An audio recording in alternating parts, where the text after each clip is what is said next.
Is officially in charge of the Social Security Administration. I've got a lot of Doge people in Social Security. Sure, Elon Musk is gone, but there's a lot of leftover people that are in Doge, including the commissioner of the Social Security Administration. He admitted he is a Doge guy. So we're going to talk about that today. We're going to talk about all of I've got a lot of questions. This is also a live Q&A. Looks like I already got a lot of questions, so I'll get into all of the craziness that is Doge is bringing to your Social Security benefits. I do a video. I help people throughout the country make sure they're getting everything they're eligible from all things Social Security, Medicare, survivor benefits, Medicaid, disability benefits, retirement benefits. So anytime it's officially announced that, hey, the Social Security Administration is making this change or that change or whatever the case may be, I make a video about it. And I tell you, okay, here's the change. Here's some workarounds based on my decades of working inside the agency and having kind of a bunch of people still in the agency, feeding me interesting information. So I do that and bring that information to the people. And then it seems like 2 or 3 days later, Doge decides, yeah, never mind. So it's just a nightmare to keep up on. So let's talk about all of the changes, all of the U-turns, all of the flip-flops they have made in just what 3 or 4 or 5 months or so. It's crazy. I'm an old Marine Corps sergeant myself. I spent some time as a PMI, which is a primary marksmanship instructor. I used to teach fellow Marines how to shoot their M16s. For some reason, I was pretty good at it, so they chose me to do that sometimes. And ready, fire, aim is not the way you do it. It's, ready, aim, fire. But I think Doge is getting ahead of themselves, and they're just firing and then deciding, to aim later. All right, so let's go down the entire list. So we all know there's still people that comment on my YouTube videos and TikTok and everybody and everywhere else, and they say, well, Elon Musk and Doge found all those, billions of dollars of people that, or billions of dollars that people over 120-year-old were receiving from Social Security. No, they didn't. They didn't find one dime. You notice they didn't say how much they found. They did clean up a database that was zero money coming out of that database. It's called the NUMI, and zero money comes out of that database. 1 penny has never come out of that database. Sure, they cleaned it up, but that saved the agency zero money. It actually cost the agency money to clean that up. So that wasn't really, if they wanted to do it, go ahead and do it. Social Security has known about it for a while, but they said, hey, no money is coming out of there.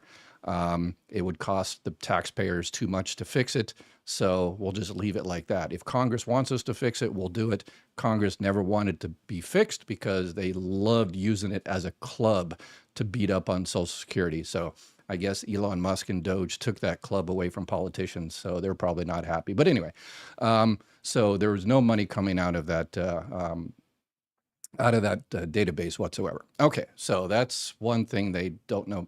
And Elon Musk knows this. He has never come up. Elon Musk, if you're out there, admit it. You were wrong about that. Come on. Non-citizens and Social Security, same thing. Elon Musk and I guess one of the CEOs of Tesla went on stage in Wisconsin, and they wore their cheese head and they did the whole 9 thing. They, oh my gosh, this is amazing what we found. We have found millions of Social Security numbers going out to non-citizens. And the funny part was you had 2 non-citizens on the stage, that guy and Elon Musk. That guy's family, he admitted, his family came over from Spain. Elon Musk came over from South Africa via Canada. And when they came into the country, they were non-citizens and they got Social Security numbers. That's how it works. If you come over to the United States and to work and you're on a visa, you come over as a student and you're allowed to work, or you get married to an American, you come over, or whatever the case may be, you get a Social Security number so you can work and support yourself. And then later you become a citizen. So it's amazing, the irony of it, that they were up there. Oh my gosh, this is such a scandal. Non-citizens are receiving Social Security numbers. Yes, they are. And your family did, and your brother did, and your mother did, and come on. All right. Another thing is efficiency later. I'm not a I don't have billions of dollars like Elon Musk and, the current commissioner of Social Security. But in my humble estimation, if you're going to say, okay, we're going to make the agency more efficient, okay, then you do that. And then when you make the agency more efficiency, any company, then you start cutting, back staff and stuff. They did it ass backwards. They said, we're going to cut all this staff. We're going to make it harder for people to reach us. We're going to make it harder for people to get their benefits. We're going to make it, longer to get your disability benefits, Medicare, whatever the case may be. And then later, we'll start making it efficient. No, if you're going to cut staff, okay, if you don't need those staff, which Social Security is at a 50-year low in terms of staffing, and that was before even Doge and Elon Musk ever showed up. So Social Security has been under attack for decades. Politicians just don't want to support it. They don't want to provide good customer service. So Social Security, even before Elon Musk and Doge, they were at a 50-year low in terms of staffing, and now it's just 10 times worse. So they're just putting more and more hurdles up to you getting your benefits. So how you're supposed to do it, Management 101, you make things more efficient, with whatever you're going to do. And then later on, if you determine you don't need those employees anymore, then you got to start, getting rid of employees. But yeah. Anyway. Another thing they did, which they immediately reversed after about a month, was office mandate. Remember, people were freaking out across the country and said, hey, if you don't go down to the local Social Security office, your benefits are going to stop. And that's what a lot of people interpreted it, because Doge did a terrible job, talking about it.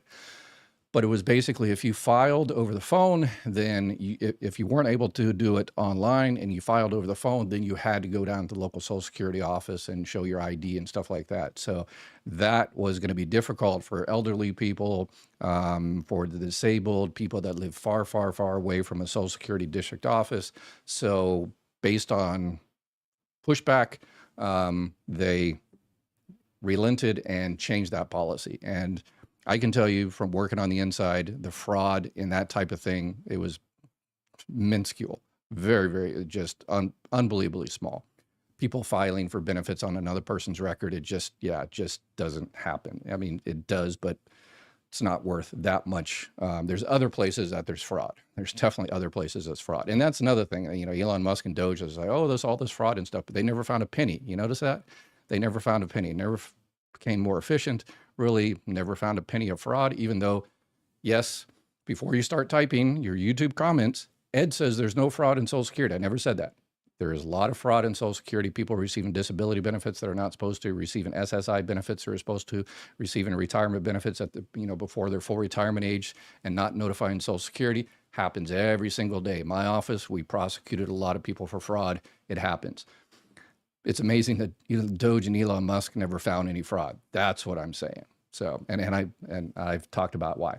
Another little side thing is Maine retaliation. The state of Maine, the governor of Maine, I guess, was at the White House and disagreed with the president, let's say, and the president wasn't happy. So pretty much the next day, the temporary commissioner of Social Security said, hey, your kids in Maine, if they're born in a hospital, we're not going to give them Social Security numbers anymore. In all the states, 50 states, Social Security has what's called enumeration at birth.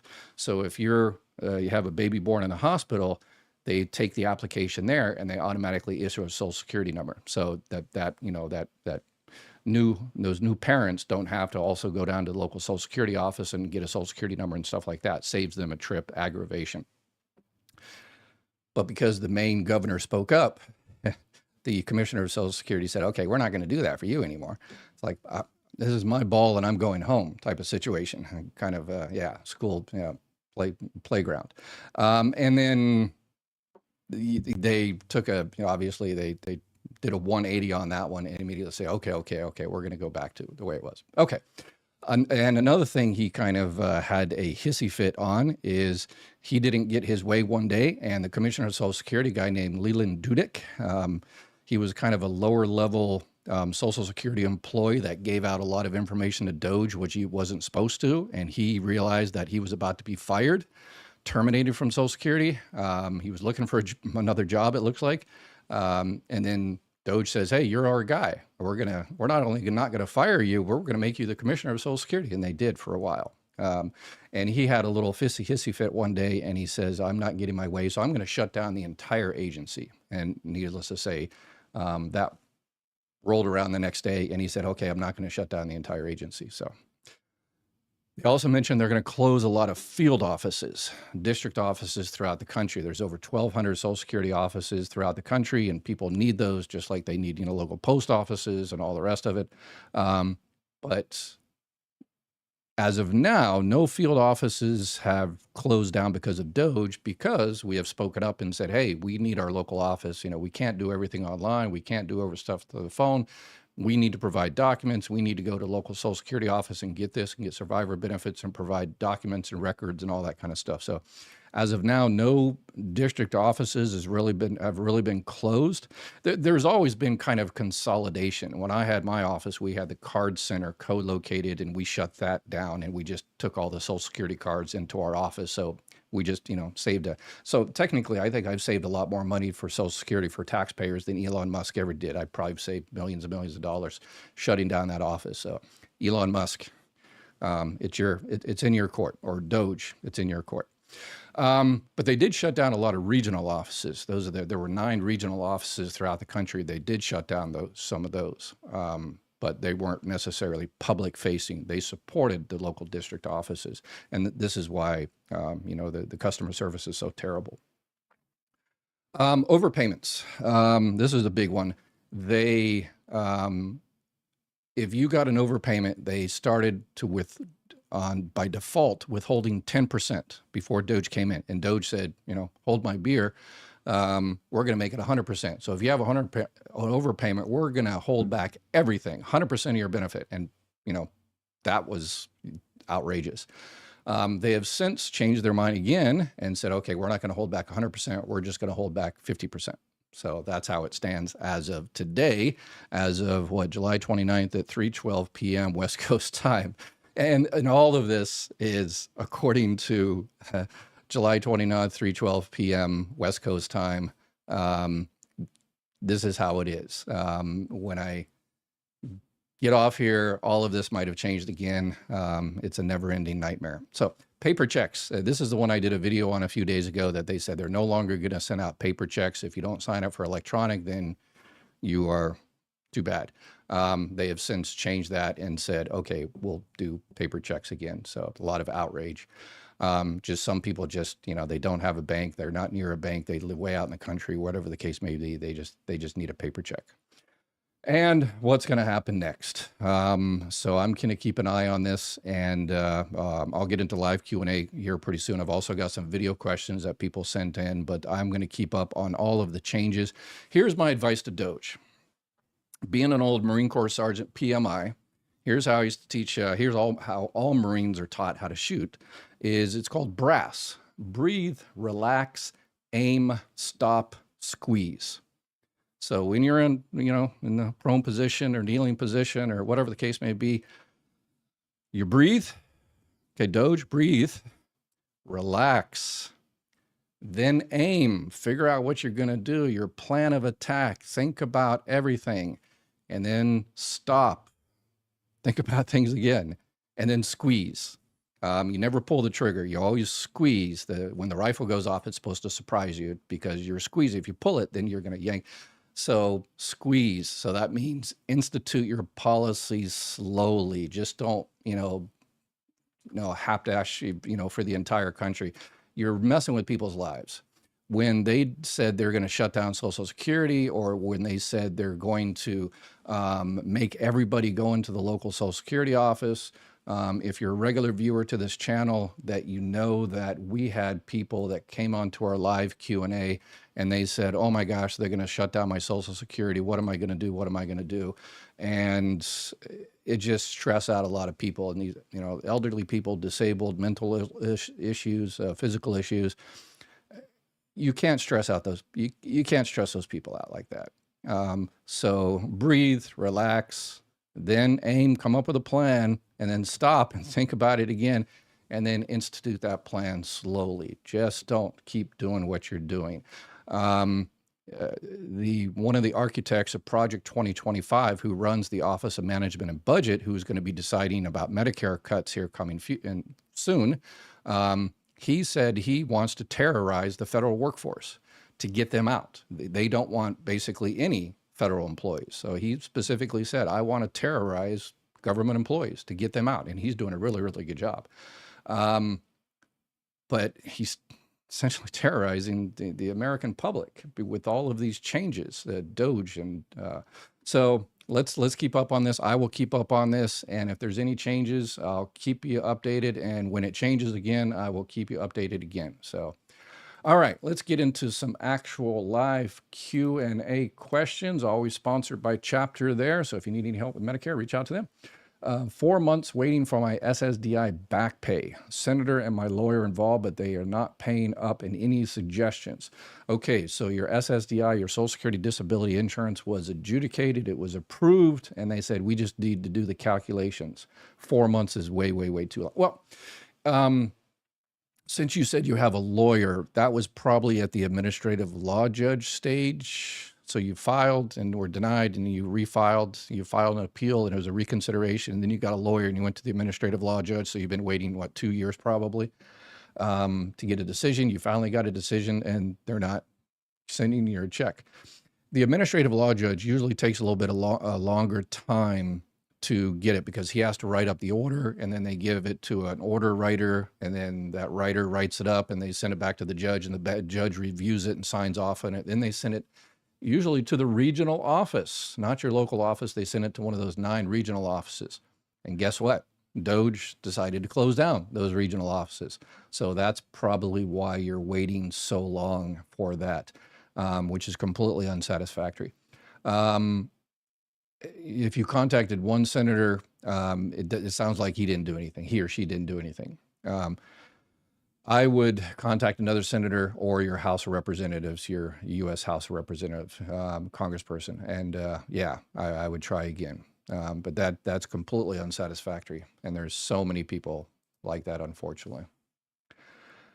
My wife passed in April, but remember, you're going to get the back pay. I know that's no consolation. It takes them the 4 months or whatever. So whatever the judge says, that's when your MOE, your month of entitlement, whatever your judge says you became disabled and your benefits are going to start, then that's when your benefits are going to start. But I know you want your money now, but you won't be losing money, but it's going to take forever to start, unfortunately. So.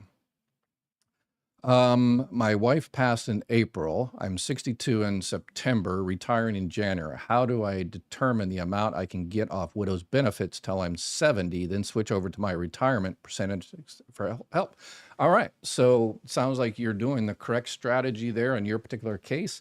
You're filing for survivor benefits, widow's benefits, widower benefits, same thing.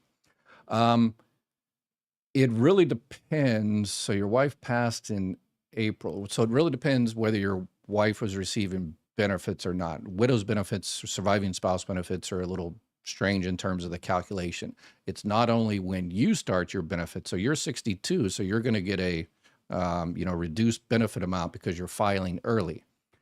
And it's based on whether your deceased spouse was receiving spouse benefits and whether they filed early or late or delayed or whatever the case may be. So there's a couple of variables in there.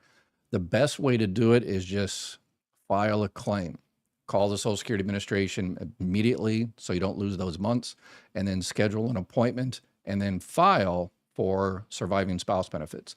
And because when you actually, they go through the process and put it into the system, then they come up with the actual numbers, the official numbers. Anything anybody tells you on survivor benefits, just a cursory look at your record and say, oh, okay, you'll receive about this much. That's just an estimate. If you want a definitive amount, you actually have to file and go through the process. But you don't have to, you don't have to push the button in the sense of, okay, run the numbers. I want to know exactly how much survivor benefits is if I start this month. I want to know exactly how much my benefits if I start this month. And I want to know how much my survivor benefits will increase like this time next year if I waited for a year. That's with survivor benefits. It's always good to do that because of the calculations are kind of wonky. And then you just decide then. So you tell the claim specialist, okay, how much am I going to get if I receive survivor benefits now? How much am I going to get if I wait until this time next year? And they'll tell you the difference, and then you can make the decision. And if you choose neither, then you just tell them at that time that you just tell them at that time that hey, I don't want to do it, and they're not going to try to pressure you to, they like people when they say, oh, okay, never mind, I'll come back next year. And it's like, because they already got 400 other claims. Platoon 3120, San Diego, MCRD, November 1982. Yeah, I was actually, yes. Interesting. I was at 3164. 3rd Battalions in 1982. I graduated. I think I was out by that time. I think I was out of MCRD at that time. So yes, hoorah, hoorah. Staff Sergeant Lone, Aguilera, yes, old Vietnam vets with a big old fruit salad of medals. I worked under the old system. I applied for widow's benefits April 2019, and the representative told me that I would get back paid. That didn't happen. Should I pursue this? You can always try. Always try, because you never know what's going to happen. So what you do is you file a request for reconsideration, and let me pull up my the section here. Let's see. So you click on, so you go to mygovexpert.com, and you click on appeals, the appeals section there, and it gives you the first the request for reconsideration, and that's what you do. And you click on that little button right there, and it immediately takes you to the form. Let me check to make sure the link is working today. Yes, the link is working. So yes, go in there, and it's pretty easy to fill out. You just fill out, hey, if you've, it's only 3 lines there. So if you've got more information, just, type it out or write it out on another page, and you click here and you put see attached, and then you just submit it. It's pretty easy, and see what happens. Yeah, always appeal. If you think you were given the wrong information or something, then you go out there and fight for it. So, Tweety Bird, I had a walk-in appointment last week, arrived at 8:45, doors open at 9, was out by 9:26 with all my questions answered. Social Security was office fully staffed in Pasadena. Thanks, Ms. Reyes. All right, good deal. Thank you for that information. Yeah, we love it. When even with all the craziness out there, there's offices that are doing their best, and some offices are able to do that. And it's good to have an appointment. I'm sure Ms. Reyes had quite a few appointments that day, and able to get you taken care of. All right, so great job, Pasadena, Texas. Gorgeous part of the country too. Tyler, Texas, Pasadena, Texas. I've been down there several times. Yep, on the way to Padre Island. Mother and sibling were getting survivor benefits. Sibling disabled, getting disability. Mom has passed, can get more now that both parents are gone. In terms of child benefits, yes, spouse benefits, child benefits, disabled adult child benefits, yes. If you're getting those benefits, you get up to 50% if the person you're receiving the benefits on is still out there alive and kicking. If not, then it goes up to 75%. So surviving spouse, surviving child benefits, you get up to 75% of those benefits. So that is correct. Let's see what else we got here. Can I receive unemployment benefits if I was fired from my job over 20 years? Yeah, I don't do unemployment. I never worked at there. Even though a lot of people don't know, unemployment insurance was part of the original Social Security Act of 1935. Yeah, so I was a Title II, before I became a manager, I was a Title II CS, which means I took care of Title II of the Social Security Act. Then you've got Title 16 and Title 18, and I think unemployment insurance is actually Title I. My question keeps getting skipped. Yeah, I get tons of questions, and they just kind of flip through the screen. I'm sorry, Kim. If I can, let me see if I can scroll up a little bit and see. Okay, here we go. I think I want to start benefits January as the first check, but still will get work check probably over 1950. Should I delay until February? I'm 66. Full retirement age is 66 in 10 months. Number one, so if you want to get your January as your first check, so if you start in January, your actual first check, your January check comes in February. Okay, so if you want a check in January, and then you'll have to start your benefits in December. Okay, and if it really depends in terms of that check. Let's say you start your benefits January 1st, but you get a check from work you did in December, and you're selling back leave, or it was a commission or bonus or just your last check or whatever the case may be. It doesn't come until January. It doesn't matter. That's for work you did before you started your Social Security check. So Social Security only cares about what work you did once you started receiving that check. So if you started receiving that check in January and you didn't work over 1950, then you're good. So, but remember, you're going to be 66 in 10 months. That's going to be your full retirement age. So I think that's for you. It should be next year, right? 2026. So in 2026, you can make $62,160 because the year you turn your full retirement age, the annual earnings limit triples. And instead of $1 for every $2 they take out $1 for every $3 over that limit. So it sounds like you're good either way. If you file at 63 instead of 67, are you responsible to pay for the amount over yearly amount until 67 or just the first year? If you make over $23,400, then you're over the limit, and then Social Security holds back $1 for every $2 you go over, except for the first year and then the year you turn your full retirement age. As I just mentioned, the year you turn your full retirement age, you can make, $62,160 this year. That's, it changes a little bit every year. But as I just talked about with Kim there, the first year you can make $1 billion. Social Security doesn't care. They just care about how much you're going to make once you start your Social Security benefits. So if you say, hey, I'm going to start, I know I made $1 billion up until July, but next month, starting August, I'm going to stay under the $1,950, and I'm going to stay under that for the rest of the year. So much appreciated for all the help and information and the updates you provided everyone. Thank you. I appreciate it. I wish I wouldn't have to come in here the second time and say, okay, remember the video I did a week ago? Well, forget about it. They changed. All Vietnam vets, welcome home. Yes, absolutely. Absolutely. And Desert Storm and all those. Yes. Social Security withholds money for any amount you make over $23,400. Yes, Penelope.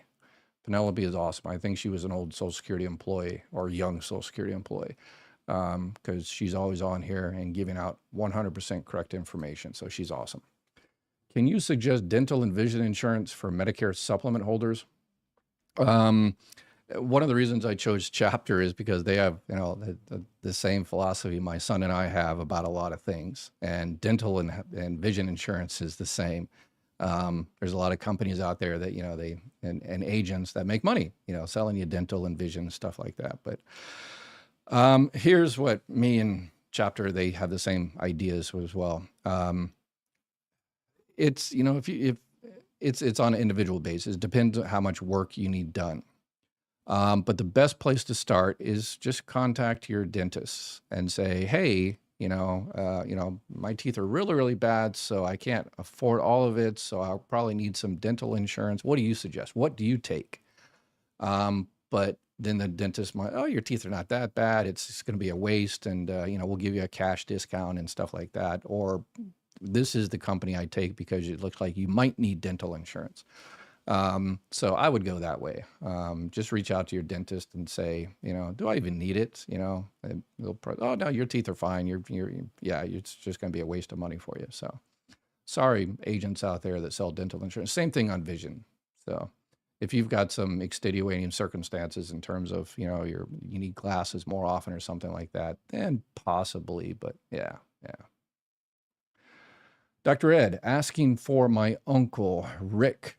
All right, true. You are too awesome. We always love it when people reach out to their communities and help them out. So you are our hero of the day, our first hero of the day. Rick is 67, still working, has a pre-existing condition on dual Medicare, Medicaid, wants to retire abroad, afraid he'll lose his expensive daily med allowance. Shall we keep Medic C even leaving? Okay, so if he's dual, if he's receiving Medicaid, then yeah, he's definitely going to lose his Medicaid if he moves outside the country because, you have to be in the particular state in order to get Medicaid. In terms of Medicare, no, he doesn't lose it, but Medicare really doesn't work outside the country. There's an exceptions, Canadian and Mexican border and some, if you have a Medicare supplement, there's some, worldwide emergency limited coverage.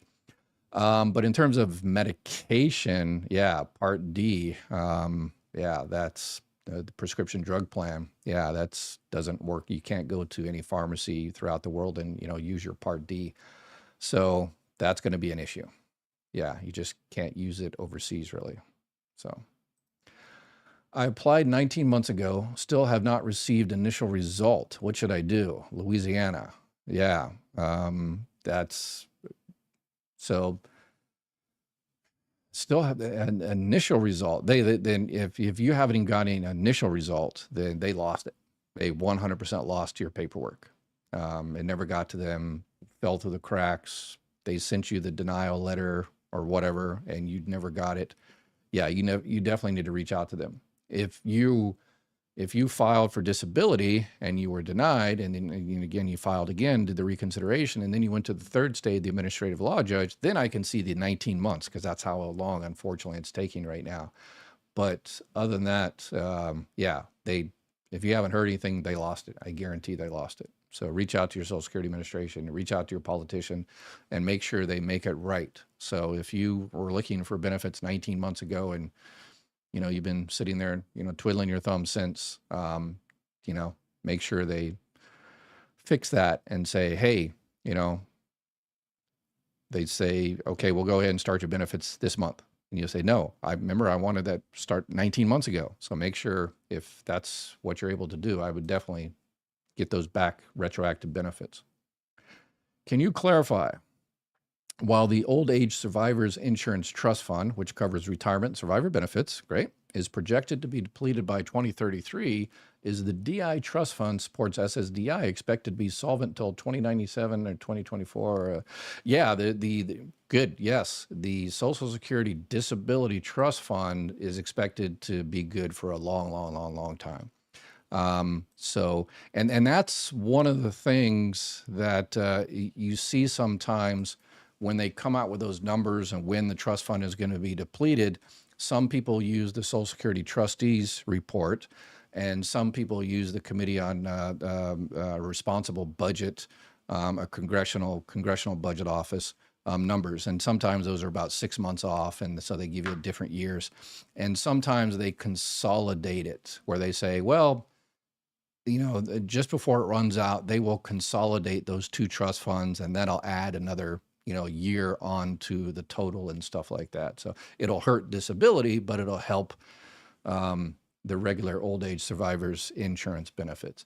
But I am using the numbers from the Social Security Trustees report that just came out about a month ago, and does not include the consolidation of the Disability Insurance Trust Fund, and because Congress had to take action to do that.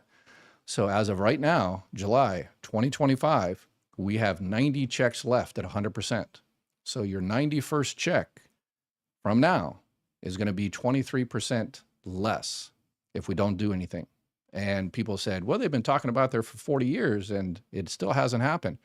Yeah, isn't that crazy? You're completely right. Social Security Trust Fund the Social Security trustees for 40 years has been telling Congress and us, the day is going to come in 40 years, and 39 years, and 38 years, and 37 years, and 36 years, you got plenty of time to turn the ship, and 40 years of failure by Congress and us to make Congress do, the president do what needs to be done is fix it.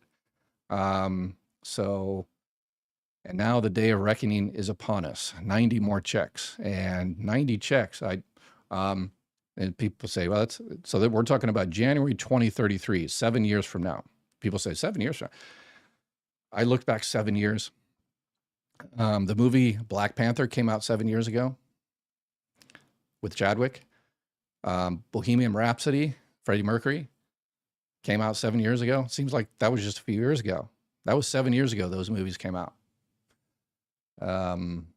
Yeah, so 7 years flies by. And if you're good with 23% cut, then don't do anything. Oh, speaking of, someone, I am 58. What's my full retirement age? Your full retirement age is 67. So that was a quick one.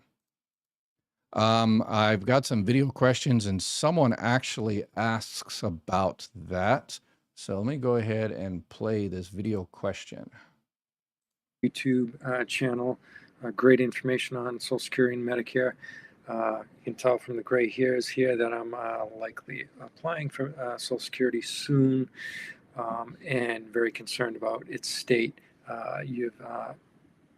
I've seen in some of your videos some information that you've offered about where it's at right now.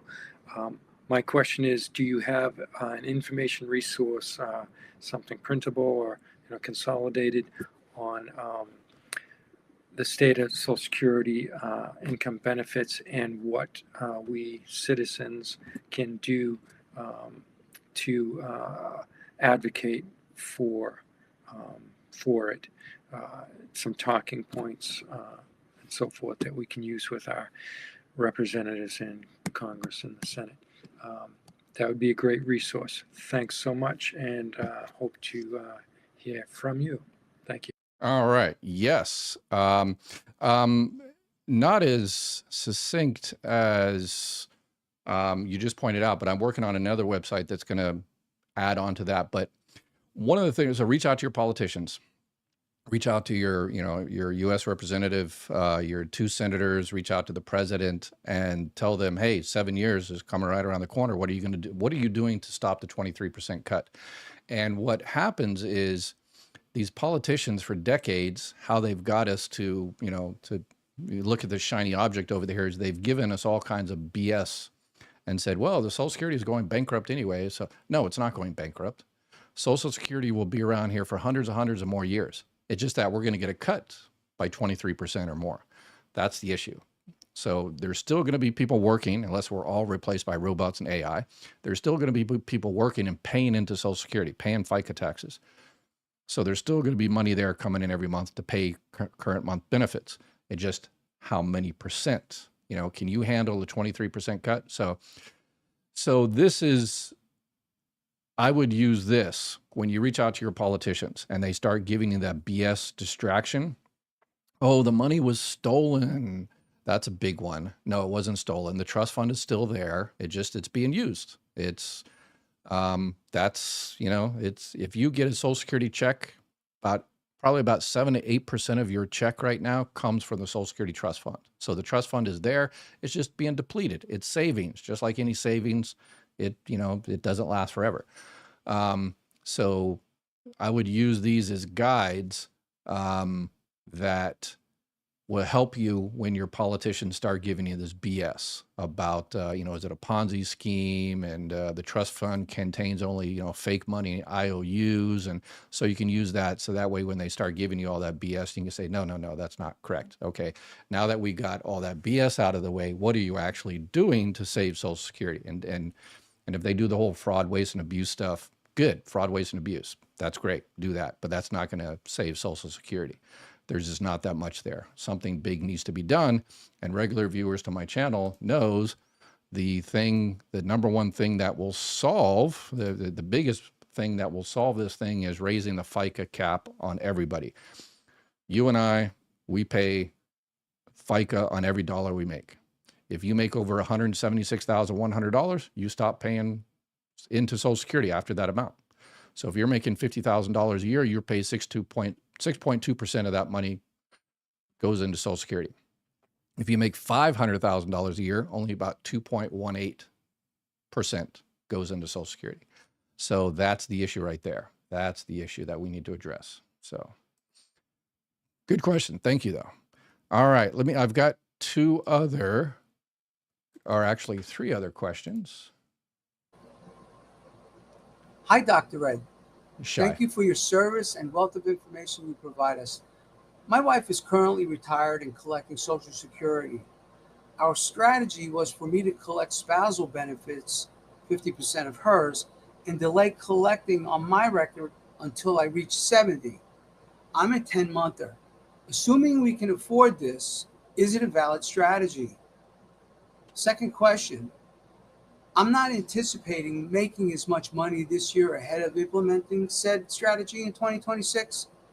Will this adversely affect my PAA? I don't anticipate returning to work once I begin collecting in 2026, though I may. Thank you again. All right. Is it a good strategy? Yeah. The only problem is you can't do it. So in order to get spouse benefits, you have to file for benefits on your own record first.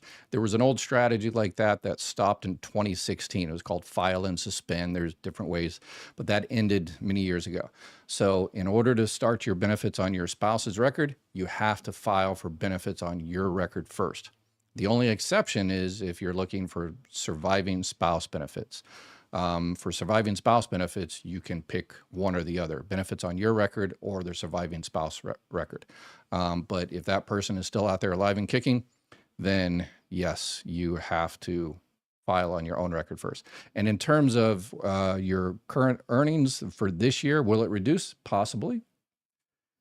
But remember, Social Security looks at your benefit amount by your high 35 years of earnings. So this year is just one of those 35. So does it make a difference? Yeah, usually doesn't make a whole bunch of difference because again, it's the high 35 years of earnings. All right, and then we've got a young lady here that did 2 videos. And if you want to ask a video question, if you're new, go to my website, mygovexpert.com, click on the little camera icon on the bottom left, and you can ask a question. And I always answer these the next day. Hi, this is Annette from Texas. My husband died at the age of 64. I have not taken any spousal survival benefits at all. I remarried at age of 62, and I still am not taking any benefits. My question is, can I draw on the benefits of my deceased spouse, not touch mine, and then when I'm eligible to draw on my current husband's Social Security, do I just drop one and move to the other? Is that allowed? He's going till full retirement before he starts drawing. And that will be next year. He'll be 70. So just wanting to know, can you switch from one surviving spouse income to tax to?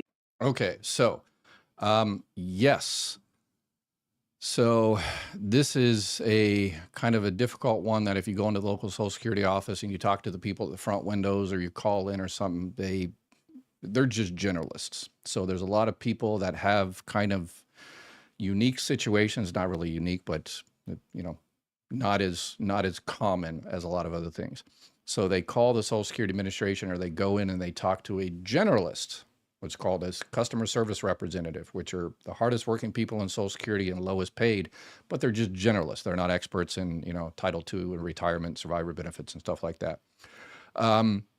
So they're giving out, unfortunately, sometimes a lot of misinformation, and this is one of those. So what I would do, yes, you can, because how remarriage, so write down this PALMS reference, and you just type in Google, you just type in PALMS, which is the Program Operations Manual System. This is what Social Security employees use to determine There's about 20,000 pages of this, and I've been through it over and over and over for decades.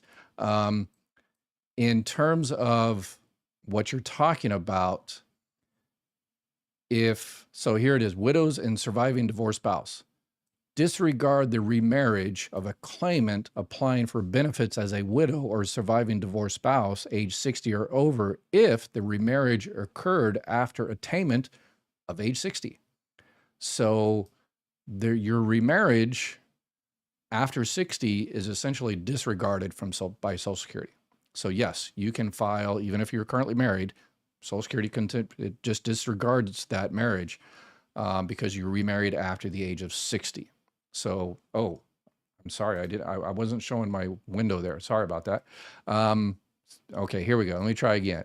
Is this live? Yes, it is live. So it's POMS, the Program Operations Manual System. It's RS, it's cut off there. It's RS 00207.003, how remarriage affects widows' benefits.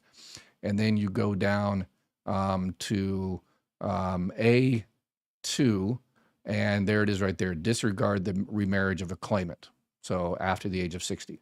So, and that way, when you go in there to file for those benefits, so yes, you can start benefits as a surviving spouse on that person's record, go in there and file. I would have that handy. And that way, with the person at the front window says, you can't do it because you got remarried, then you hand them that, and hopefully they should take care of you.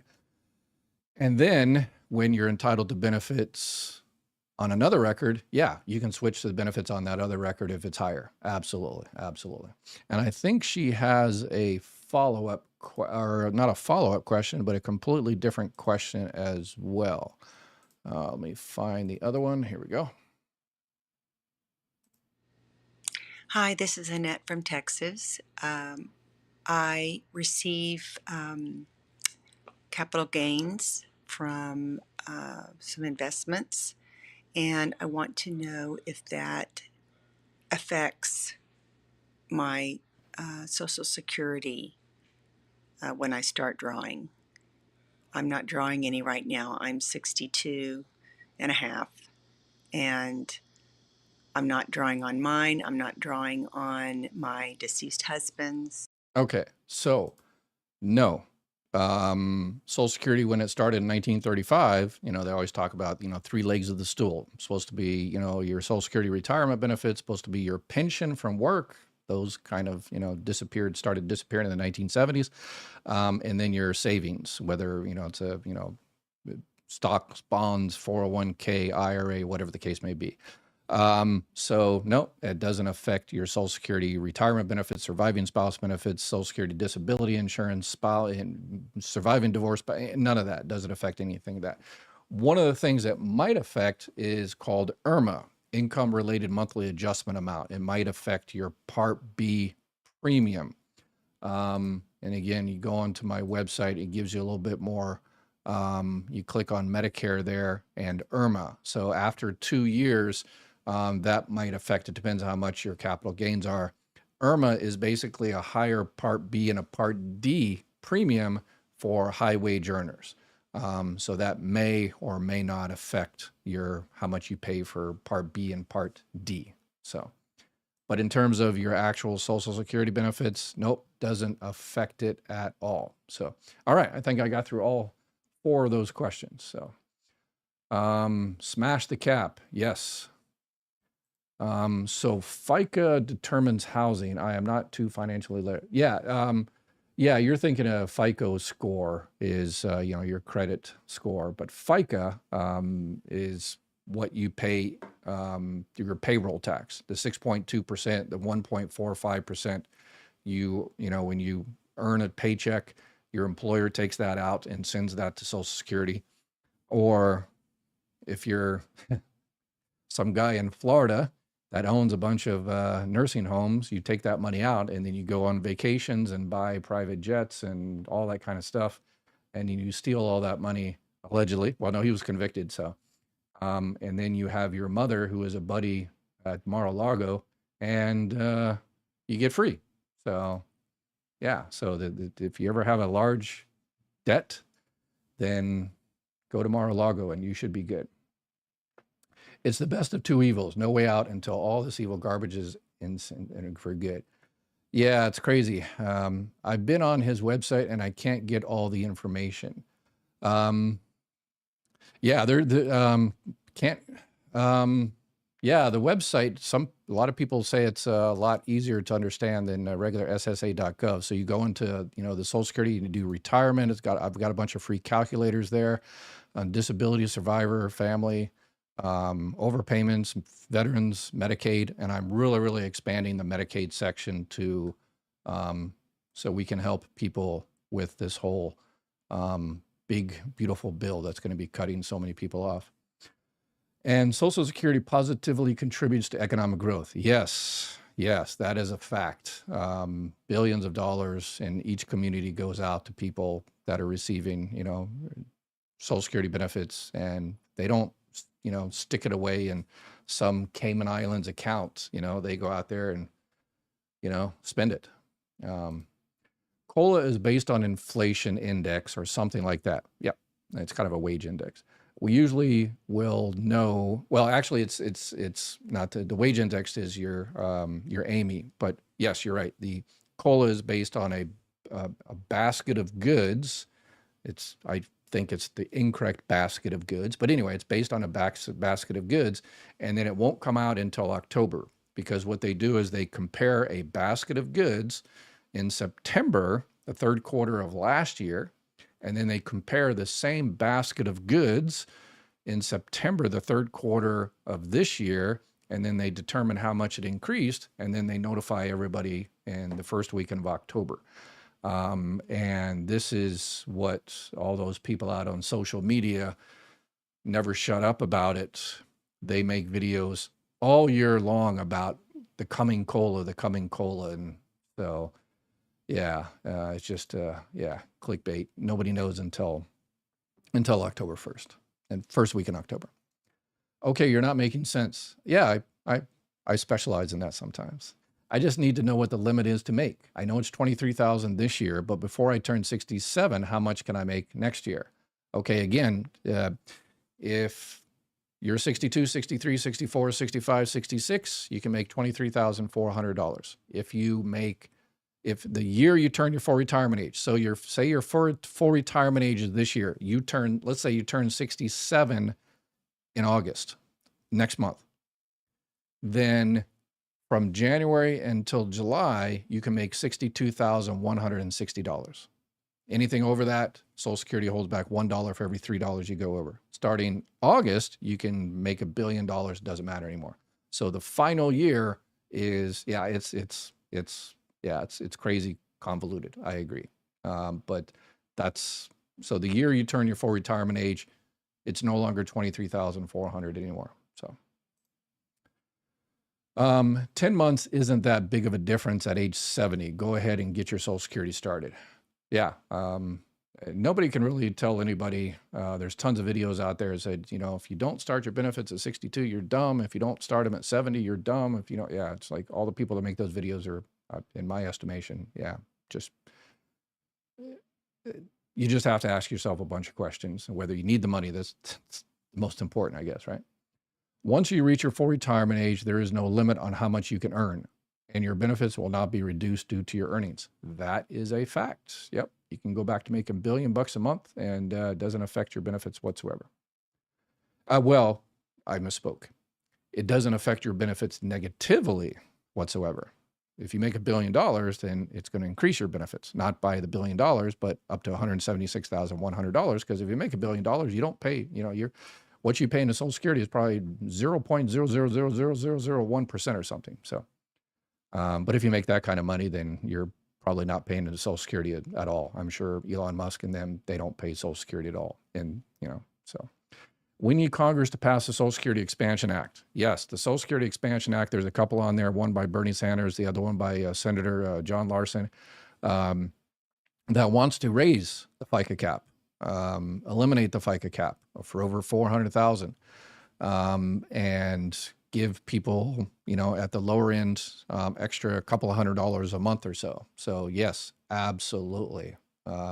Most of the people in our community here agree with that.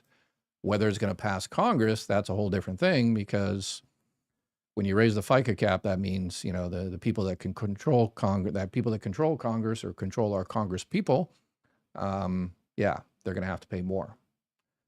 I'm next to kin of aunt who passed. I filed for last amount due. Will I get it?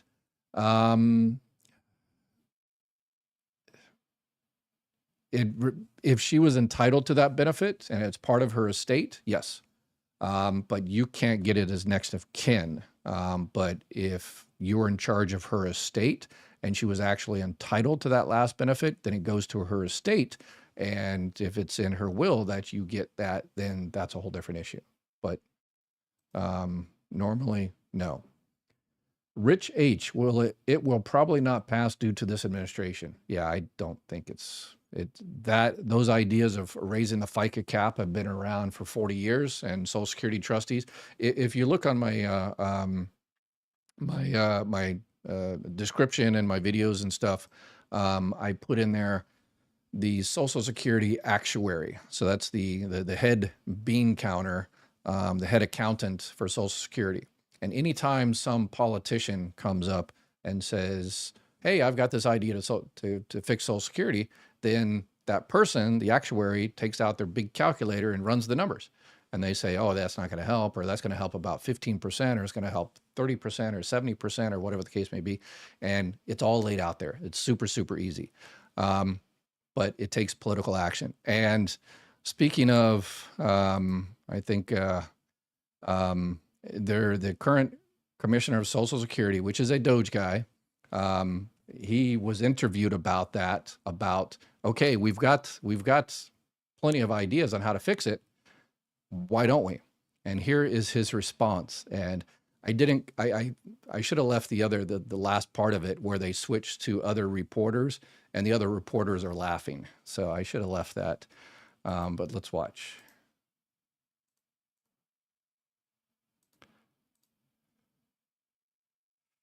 Security, Frank Bisignano. Here's what he had to say. There are millions of people getting ready to retire in the next 10 years. What do you tell them about their ability to receive Social Security down the road? Are they going to be able to get it? Yes. We have no intent to do anything but ensure it endures forever. Everybody's committed to Social Security for the rest of time and running the department in a way that ensures we optimize the efficiency, the high quality of service. Help me out here. I'm not a math person, right? $1.5 trillion in payouts each year. The math ain't mathing in 10 years. We're going to be short of cash. So how do you make that work? There's lots of senators that I've heard from that have all ideas about how to fix it. So we need to just go to work on how to fix it. Don't you think they would have come up with that by now if it were as simple as talking about it? Well, I mean, those numbers... there's a big difference between talking and doing. You know, you have a doing administration. Okay, well, we're waiting, and we're still waiting. Yeah, we have no intent, but if we accidentally break it, I guess that's a whole different thing. But yeah, we have no intent of getting rid of Social Security. Yeah. Yeah, but the last part of they flipped to the reporters, and the reporters were kind of laughing. It's like, okay, well, they're not doing anything now. They're not doing anything negatively to hurt Social Security. Well, they actually are. The deduction, the $6,000 deduction, that's going to reduce the Social Security trust fund. That, you know, no tax on tips, that was kind of mangled there a little bit. That's going to hurt the Social Security trust fund.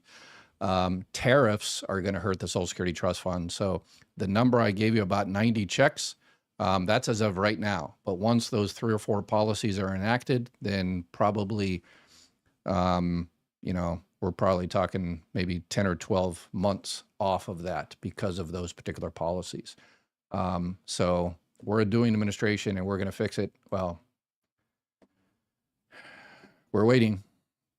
I need to get SSI. Do you handle these types of claims?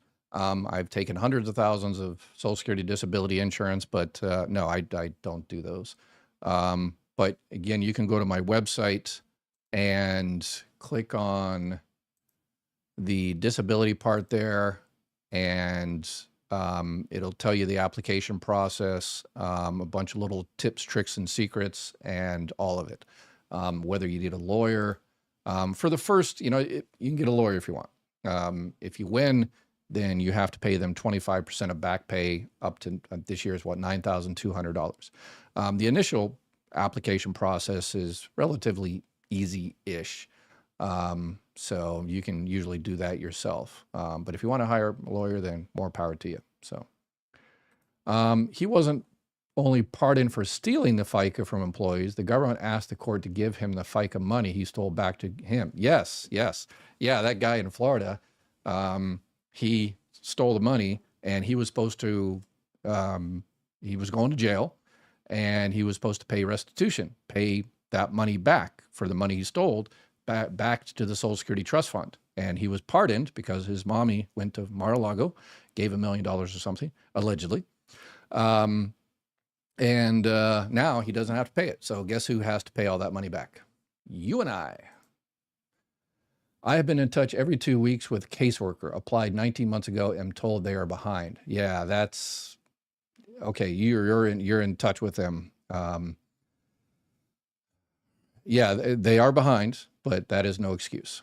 That is a reason, but it's no excuse. But 19 months, that's completely unsatisfactory. So you need to reach out to your politician and make it congressional. So go call your politician, your U.S. Senator, U.S. Representative, Congress people, and tell them about that. Or you can go onto their website and click on they have a little button on there that says, I need help with a federal agency. Click on that. And yeah, that's completely unsatisfactory. We are coming up, me and my community are coming up with a program here in the next month or so that's going to help people with this. So, yeah, I thought that when he was doing his congressional testimony, but I think that's just the way he talks. So, yeah, I sound like a frog, so I can't complain on anybody, how they sound. So, if you move abroad with no plan to ever return to the U.S., you could cancel your Part B and D, but I like this large but, capital letters. If you ever decided to come back and live in the United States and wanted to get Part B and D back, you pay a penalty. 100% true. So make that decision. Don't make it lightly. People say, well, I went on vacation over in this particular country. I loved it, so I'm going to live over there forever. Living in a country and vacationing in a country are way, way different things. So, yeah, if you're never coming back, then, hey, there you go. All right. That is it for today. We're over an hour. I apologize for all the questions I didn't get to. Remember, if you really want your question answered, we all love video questions. So make a little video. And as I like to see your face, but if you're shy, then you can, not show your face. But anyway, show your dog or your cat or something. Have your dog or cat speak for you. And then I always answer those questions the next day. So y'all have a beautiful day. And please, please, please.